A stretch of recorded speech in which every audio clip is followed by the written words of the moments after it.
അനേകം വ്യക്തികൾക്ക് സ്വർഗം എന്ന ഒരു സംഗതി ഉണ്ടോ എന്ന് സംശയമുണ്ട്. ഹല്ലേലൂയ. ഒരുപാട് വ്യക്തികളുടെ ഹൃദയത്തിലൊരു സംശയമുണ്ട്. സ്വർഗം ഉണ്ടെങ്കിൽ തീർച്ചയായും സ്വർഗത്തിന് വേണ്ടി ജീവിക്കാം എന്നൊരു തീരുമാനമുണ്ട്. പക്ഷേ ഈ സ്വർഗം ഉണ്ടോ? ഇത് ഒരു പ്രത്യേക തരത്തിലുള്ള സംശയമായി പലരുടെ ഉള്ളിൽ കിടക്കുകയാണ്. അതുകൊണ്ട് തന്നെ ഈ ലോകത്തിലെ സുഖം അങ്ങനെ വിട്ടുകളഞ്ഞാൽ സ്വർഗം ഇല്ലെങ്കിൽ പിന്നെ നമ്മൾ ഈ എടുക്കുന്ന കഷ്ടപ്പാടെല്ലാം വെറുതെ ആവില്ല എന്ന് ചിന്തിച്ച് കുറച്ച് പേര് ഇപ്പോഴും ലോകത്തിൻ്റെ പിടിവിടാതെ ഇരിക്കുന്ന ആളുകളുണ്ട്. പ്രിയപ്പെട്ട സഹോദരങ്ങളെ, അതുകൊണ്ട് നമ്മൾ സ്വർഗത്തെക്കുറിച്ച് വ്യക്തമായി നമ്മൾ മനസ്സിലാക്കണം. സ്വർഗമുണ്ടോ എന്നുള്ളതാണ് വിഷയം. ബൈബിളിൽ ഇതിനെക്കുറിച്ച് നമ്മൾ ചിന്തിക്കുമ്പോൾ സ്വർഗത്തെക്കുറിച്ച് നമ്മളെ പഠിപ്പിച്ചിരിക്കുന്നത് കർത്താവായ യേശു ക്രിസ്തുവാണ്. എന്തുകൊണ്ടാണ് യേശു ക്രിസ്തു സ്വർഗത്തെക്കുറിച്ച് പഠിപ്പിക്കുന്നത്? കാരണം സ്വർഗത്തിൽ നിന്നാണ് യേശു വന്നത്.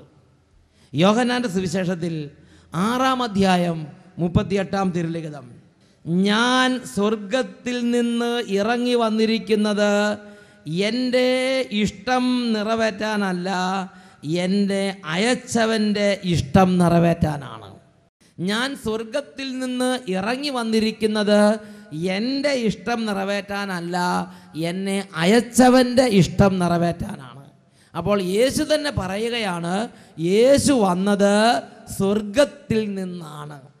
Praise the Lord. വീണ്ടും യോഹന്നാൻ്റെ സുവിശേഷത്തിൽ 6-ാം അധ്യായത്തിൽ 51-ാം തിരുലിഖിതം, ഞാൻ സ്വർഗത്തിൽ നിന്ന് ഇറങ്ങി വന്ന ജീവൻ്റെ അപ്പമാണ്. യേശു എവിടെ നിന്ന് വന്നുവെന്നാണ് ലോകത്തെ പഠിപ്പിച്ചത്? സ്വർഗത്തിൽ നിന്നും ഇറങ്ങി വന്ന വ്യക്തിയാണ് യേശു എന്നാണ് യേശുവിനെ കുറിച്ച് തന്നെ പഠിപ്പിക്കുന്നത്. ഹല്ലേലൂയ. അങ്ങനെ സ്വർഗത്തിൽ നിന്നും വന്ന യേശുവാണ് നമ്മളെ സ്വർഗത്തെക്കുറിച്ച് പഠിപ്പിച്ചത്. അതുകൊണ്ട് പ്രിയപ്പെട്ട ദൈവമക്കളെ, യേശു പറഞ്ഞ കാര്യങ്ങൾ ഉറപ്പായും ഞാനും നിങ്ങളും വിശ്വസിക്കണം. Praise the Lord. സംശയം ഒട്ടും അരുത്. ഹല്ലേലൂയ.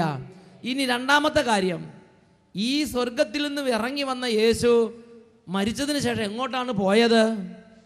ഇത് നമ്മൾ വായിക്കുന്നത് വിശുദ്ധ ലൂക്കായുടെ സുവിശേഷത്തിൽ 24-ാം അധ്യായത്തിൽ 51-ാം തിരുലിഖിതം. അവൻ അവരെ ബഥാനിയ വരെ കൂട്ടിക്കൊണ്ടുപോയി കൈകൾ ഉയർത്തി അവരെ അനുഗ്രഹിച്ചു കൊണ്ടിരിക്കെ അവൻ അവരിൽ നിന്ന് മറയുകയും സ്വർഗത്തിലേക്ക് സംവഹിക്കപ്പെടുകയും ചെയ്തു. അവർ അവനെ ആരാധിച്ചു. ഹല്ലേലൂയ. അപ്പോൾ ഉയർത്തെഴുന്നേറ്റ യേശു ഈ ഭൂമിയിൽ നിന്നും എങ്ങോട്ടാണ് പോയത്? ബൈബിൾ വ്യക്തമായി പഠിപ്പിക്കുകയാണ്, അവൻ സ്വർഗത്തിലേക്ക് കരേറി, അവൻ സ്വർഗത്തിലേക്ക് സംവഹിക്കപ്പെട്ടു. Praise the Lord.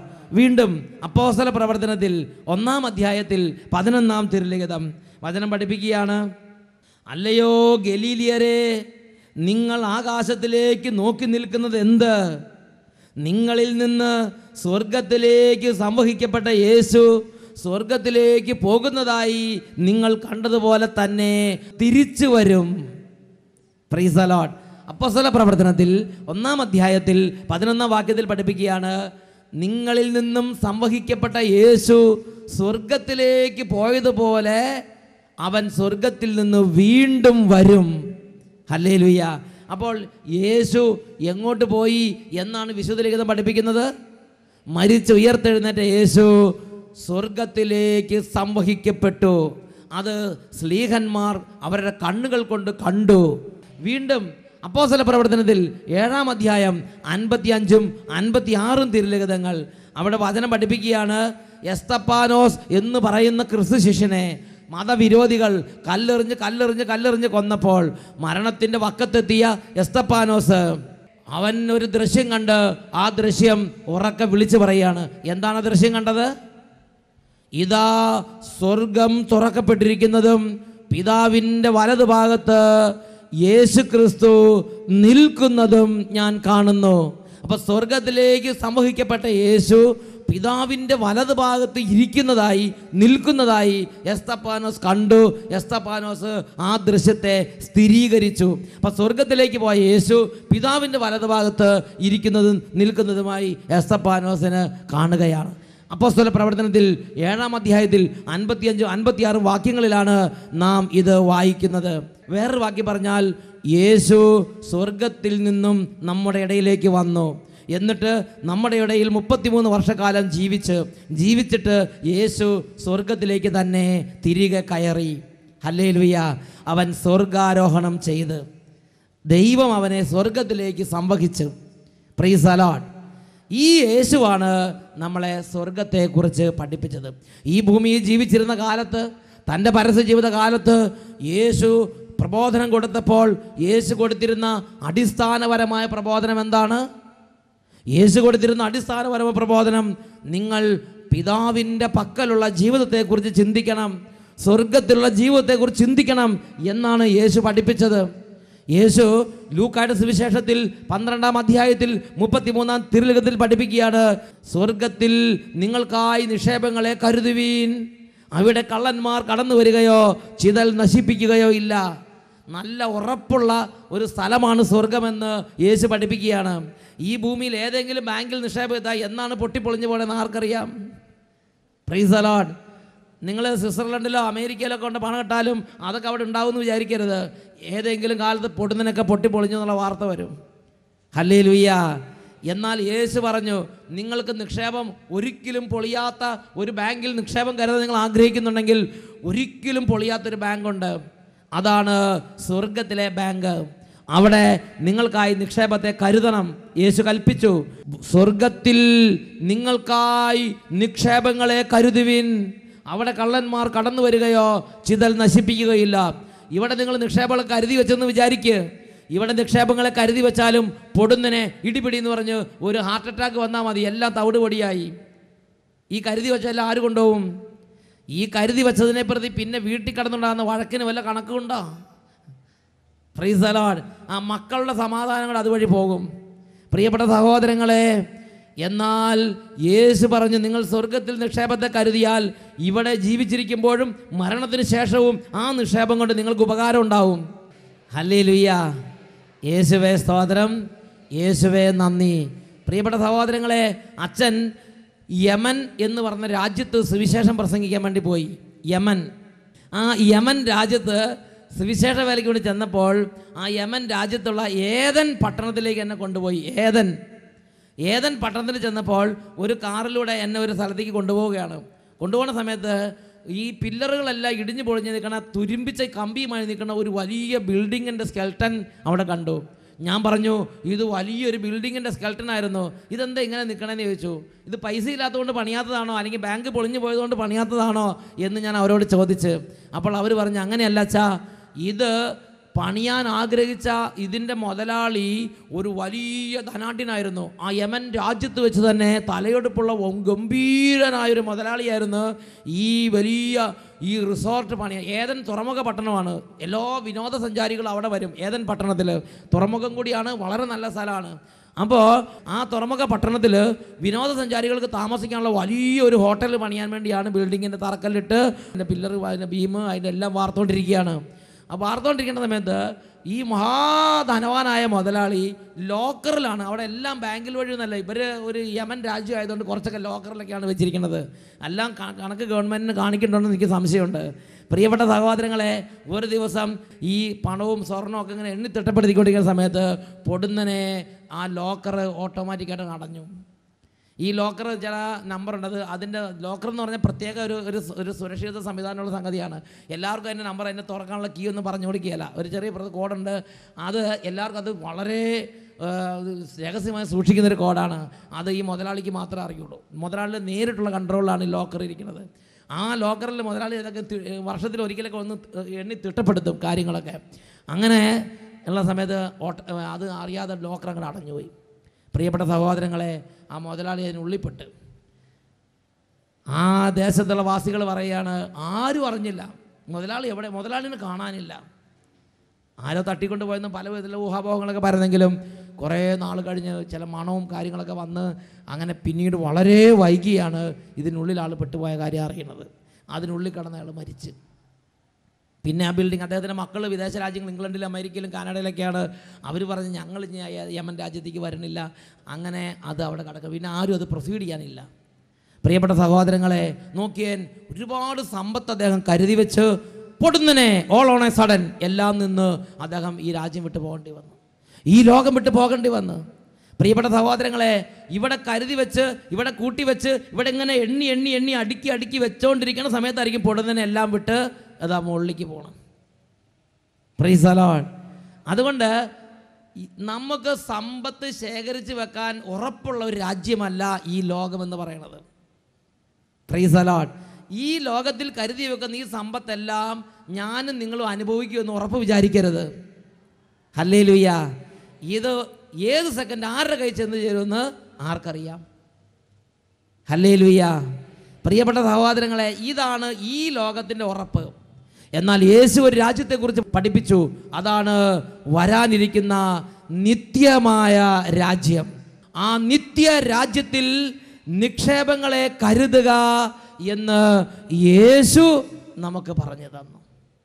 അതാണ് ലൂക്കായുടെ സുവിശേഷം 12-ാം അധ്യായം അതിൽ 33-ാമത്തെ തിരുലിഖിതം വചനം പഠിപ്പിക്കുകയാണ്. സ്വർഗത്തിൽ നിങ്ങൾക്കായി നിക്ഷേപങ്ങളെ കരുതുവിൻ, അവിടെ കള്ളന്മാർ കടന്നു വരികയോ ചിതൽ നശിപ്പിക്കുകയോ ഇല്ല. Praise the Lord. പ്രിയപ്പെട്ട സഹോദരങ്ങളെ, നമ്മുടെ നിത്യമായ രാജ്യമാണ് സ്വർഗരാജ്യം. യേശു വീണ്ടും സ്വർഗരാജ്യത്തെക്കുറിച്ച് പഠിപ്പിക്കുകയാണ്. യേശു പറയുകയാണ് മത്തായിയുടെ സുവിശേഷത്തിൽ 6-ാം അധ്യായം 9-ാം വാക്യം, സ്വർഗസ്ഥനായ ഞങ്ങളുടെ പിതാവേ എന്നുള്ള പ്രാർത്ഥനയാണ് യേശു പഠിപ്പിക്കുന്നത്. അതിൽ നിറഞ്ഞു നിൽക്കുന്ന ആ ചിന്ത ചിന്തിച്ച് നോക്കിയേ. സ്വർഗസ്ഥനായ ഞങ്ങളുടെ പിതാവേ. അപ്പോൾ സ്വർഗത്തിൽ ഇരിക്കുന്ന പിതാവിനെ കുറിച്ചും സ്വർഗത്തെക്കുറിച്ചും നമ്മളെ ഓർമ്മിപ്പിക്കുന്ന പ്രാർത്ഥനയാണ് അതിൽ കൂടുതലും നിറഞ്ഞു നിൽക്കുന്നത്. ഹല്ലേലൂയ. യേശു വീണ്ടും പ്രബോധനം കൊടുത്തു. യേശു പ്രബോധനം കൊടുത്ത് പറഞ്ഞിങ്ങനെയാണ്, നിങ്ങൾക്ക് തിരിച്ചു തരാൻ കഴിവുള്ളവർക്ക് നിങ്ങൾ അത്താഴം കൊടുക്കരുത്. അങ്ങനെ കൊടുത്താൽ നിങ്ങളെ വേറൊരു ദിവസം അവർ വിളിച്ച് നിങ്ങൾക്ക് തിരിച്ചും ഒരു അത്താഴം തരും. അതോടുകൂടി എല്ലാം ക്ലോസ് ആവും, ന്യൂട്രലായി പോകും. എന്നാൽ നിങ്ങൾക്ക് തിരിച്ചു തരാൻ കഴിവില്ലാത്തവർക്ക് ഒരു അത്താഴം കൊടുത്താൽ സ്വർഗത്തിൽ നിങ്ങളുടെ പ്രതിഫലം വലുതായിരിക്കും. Praise the Lord. അപ്പോൾ നോക്കിയേ, ഒരാൾക്കൊരു ഭക്ഷണം കൊടുക്കുമ്പോൾ പോലും സ്വർഗത്തിൽ പ്രതിഫലം ഉണ്ടാകുന്ന വിധത്തിൽ ഭക്ഷണം കൊടുക്കണമെന്ന് ഈശോ കൽപ്പിച്ച്. ഹല്ലേലൂയ. എന്നിട്ട് വീണ്ടും ഈശോ പറഞ്ഞു, നിങ്ങൾ എൻ്റെ നാമത്തിൽ എൻ്റെ ശിഷ്യന് ഒരു ഗ്ലാസ് വെള്ളമെങ്കിലും കൊടുത്താൽ സ്വർഗത്തിൽ നിങ്ങൾക്ക് പ്രതിഫലം കിട്ടും.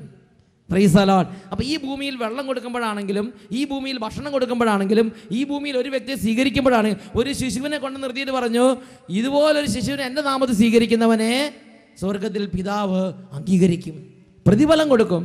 ഹല്ലേലൂയ. പ്രിയപ്പെട്ട സഹോദരങ്ങൾ, അപ്പോൾ എന്തു തന്നെ ചെയ്താലും ഈ ഭൂമിയിൽ ജീവിക്കുമ്പോൾ എൻ്റെയും നിങ്ങളുടെ ചിന്ത സ്വർഗത്തിലെ ജീവിതത്തെക്കുറിച്ച് ചുറ്റിപ്പറ്റിയുള്ള ചിന്തയായിരിക്കണമെന്ന് നമ്മുടെ രക്ഷിതാവ് ഈ ഭൂമി ജീവിച്ചിരുന്നപ്പോൾ നമ്മളെ പഠിപ്പിച്ച്. ഹല്ലേലൂയ. പ്രിയപ്പെട്ട സഹോദരങ്ങളെ, അപ്പോൾ യേശു ഈ ഭൂമുഖത്ത് പഠിപ്പിച്ചപ്പോൾ യേശുവിൻ്റെ പ്രബോധനങ്ങളിൽ നിറഞ്ഞു നിന്നിരുന്ന ഒരു വിഷയമായിരുന്നു സ്വർഗം, സ്വർഗത്തിലുള്ള പിതാവിനോട് കൂടെയുള്ള ജീവിതം. ഇതിനെക്കുറിച്ച് കത്തോലിക്ക സഭയുടെ മതബോധന ഗ്രന്ഥം 1027-ാം ഖണ്ഡികയിൽ സ്വർഗത്തെക്കുറിച്ച് സഭ നൽകുന്ന പ്രബോധനം ശ്രദ്ധിക്കുക. ദൈവത്തോടും ക്രിസ്തുവിലുള്ള എല്ലാവരോടും ഒപ്പമുള്ള ഭാഗ്യപ്പെട്ട ജീവിതം. ഇതാണ് സ്വർഗത്തിലെ ജീവിതത്തെക്കുറിച്ച് അപ്പസ്തോലിക സഭ ലോകത്തിലുള്ള എല്ലാ മക്കളെയും പഠിപ്പിക്കുന്നത്. ദൈവത്തോടും ക്രിസ്തുവിനോടും പരിശുദ്ധാത്മാവിനോടും മാതാവിനോടും യൗസേപ്പ് പിതാവിനോടും തോമാസ് ശ്ലീഹായോടും എല്ലാ ശ്ലീഹന്മാരോടും പ്രവാചകന്മാരോടും വിശുദ്ധന്മാരോടും നമ്മുടെ കുടുംബത്തിൽ നിന്ന് മരണം വഴി വേർപെട്ട് പോയി പുണ്യജീവിതം നയിച്ച് സ്വർഗത്തിൽ എത്തിച്ചേർന്നിട്ടുള്ള എല്ലാവരോടും കൂടിയുള്ള ഭാഗ്യപ്പെട്ട ഒരു ജീവിതമെന്നാണ് അതിനെക്കുറിച്ച് പറയുന്നത്. എന്നിട്ട് കത്തോലിക്ക സഭയുടെ മതബോധന ഗ്രന്ഥം പഠിപ്പിക്കുകയാണ്, അത് എത്ര വിവരിച്ചാലും മനുഷ്യൻ്റെ ബുദ്ധി കൊണ്ട് ചിന്തിച്ചാൽ മനസ്സിലാകുന്ന ഒരു രാജ്യമല്ല പിതാവിൻ്റെ രാജ്യം. ഹല്ലേലൂയ. നമ്മുടെ ഭാവന കൊണ്ട് കാണാൻ പറ്റുന്നതിനേക്കാൾ അതീതമായ ഒരു രാജ്യമാണ് നമ്മുടെ സ്വർഗസ്ഥനായ പിതാവിൻ്റെ നിത്യമായ രാജ്യം. അതുകൊണ്ട് കത്തോലിക്കാ സഭയുടെ മതബോധ ഗ്രന്ഥത്തിൽ പഠിപ്പിക്കുകയാണ്, 1027 ഖണ്ഡികയിൽ CCC പഠിപ്പിക്കുകയാണ്, അത് എല്ലാ വിവരണത്തിനും എല്ലാ ഗ്രഹണശക്തിക്കും അതീതമായ ഒരു സംഗതിയാണ് സ്വർഗരാജ്യം.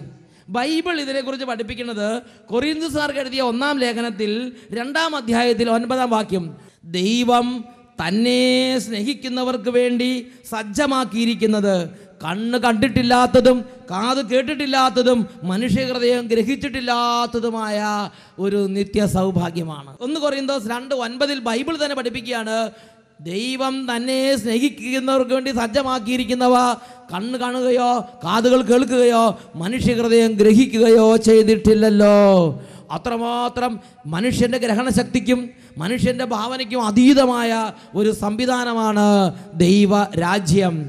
യുവജന മതബോധന ഗ്രന്ഥം യുകാറ്റ്, ഇതിൽ ബെനഡിക്റ്റ് പാപ്പ ഇതിനെക്കുറിച്ച് യുവജനങ്ങളെ പഠിപ്പിക്കുന്നൊരു ഭാഗമുണ്ട്. യുവജന മതബോധന ഗ്രന്ഥം 158-ാമത്തെ ഖണ്ഡികയിലാണ് മാർപ്പാപ്പ ഈ കാര്യത്തെക്കുറിച്ച് യുവജനങ്ങളെ പഠിപ്പിക്കുന്നത്. എല്ലാ മാലാഖമാരോടും എല്ലാ വിശുദ്ധരോടും ത്രിയേക ദൈവത്തോടും കൂടെ നമുക്ക് എന്നേക്കും സന്തോഷിക്കാൻ കഴിയും. അത് ഒരു നിമിഷമാണ്, അതിന് ആരംഭമില്ല അവസാനമില്ല, അതങ്ങനെ അനന്തമായൊരു അനുഭവമാണ്. Praise the Lord. എല്ലാ മാലാഖമാരോടും എല്ലാ വിശുദ്ധരോടും കൂടെ ദൈവത്തോടൊപ്പം അനന്തമായി സന്തോഷിക്കുന്ന ആ ഒരു ഭാഗ്യപ്പെട്ട അവസ്ഥ എന്ന് മാർപ്പാപ്പ അതിനെക്കുറിച്ച് പഠിപ്പിക്കുകയാണ്. ഹല്ലേലൂയ. വിശുദ്ധ ലെവിസ് എന്ന് പറയുന്നൊരു മഹാപണ്ഡിതൻ സ്വർഗത്തെക്കുറിച്ച് പഠിപ്പിക്കുന്നൊരു പ്രബോധനമുണ്ട്.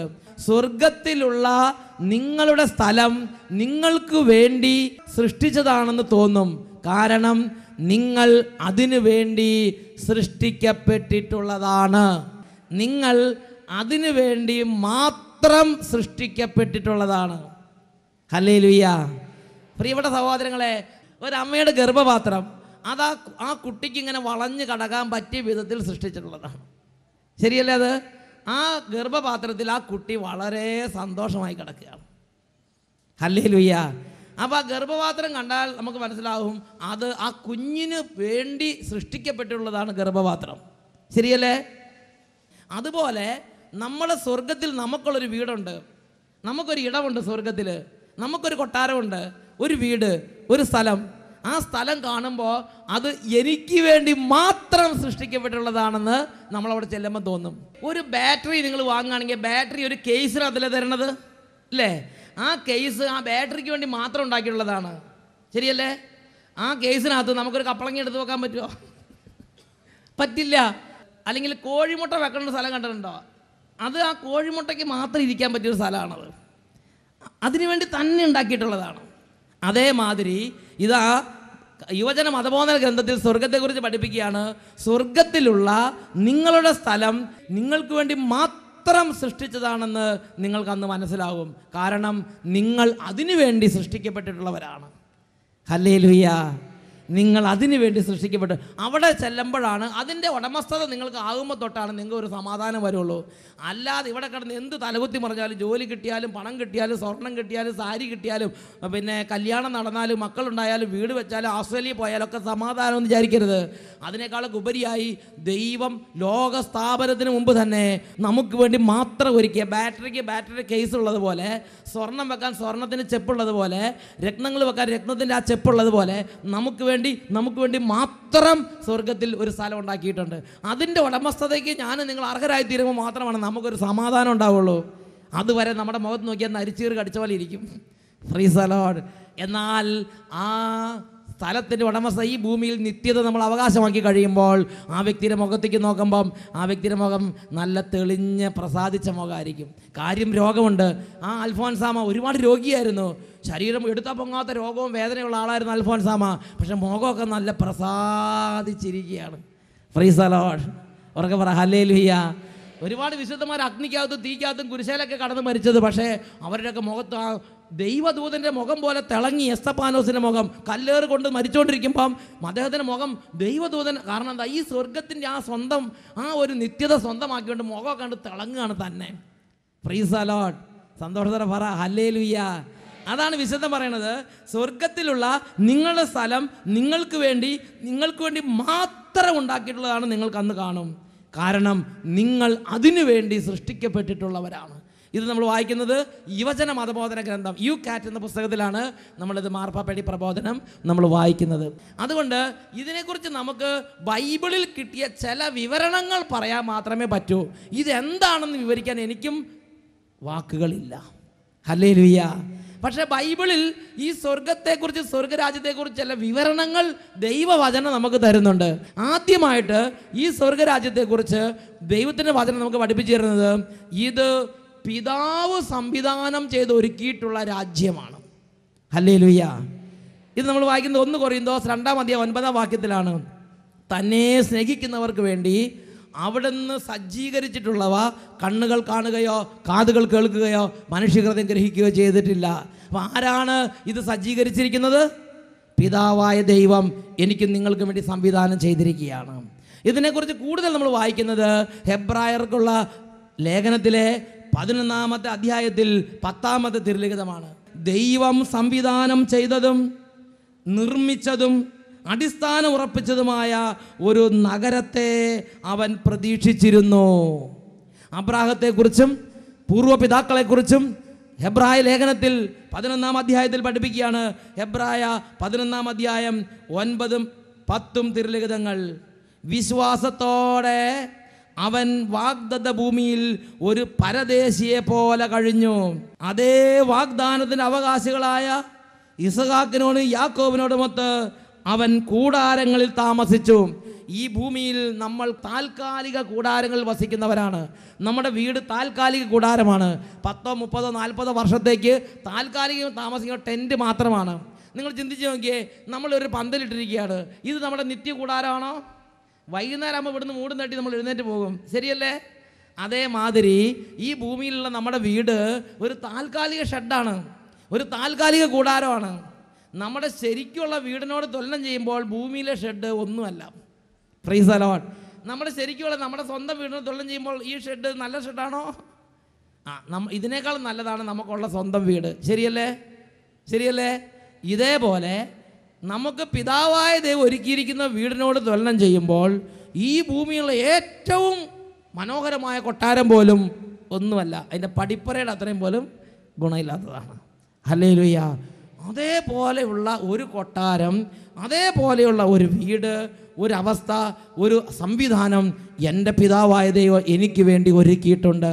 അതാണ് ഹെബ്രായ 11:10 വചനം പഠിപ്പിക്കുകയാണ്. ദൈവം സംവിധാനം ചെയ്തതും നിർമ്മിച്ചതും അടിസ്ഥാനം ഉറപ്പിച്ചതുമായ ഒരു നഗരത്തെ അവൻ പ്രതീക്ഷിച്ചിരുന്നു.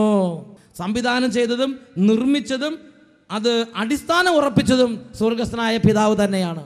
അപ്പോൾ നമ്മുടെ അപ്പനായ സ്വർഗസ്ഥനായ പിതാവ് ഉറപ്പിച്ച് നിർമ്മിച്ച് സംവിധാനം ഇട്ട് അത് അടിസ്ഥാനം ഉറപ്പിച്ച് പണിത് വെച്ചിരിക്കുന്ന ആ കൂടാരത്തിന് വേണ്ടി ഞാനും നിങ്ങളും ഈ ഭൂമിയിൽ പ്രതീക്ഷയോടെ ഒരുങ്ങണമെന്ന് യേശു ക്രിസ്തു നമ്മളെ പഠിപ്പിച്ചു. ഹല്ലേലൂയ.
പ്രിയപ്പെട്ട ദൈവമക്കളെ,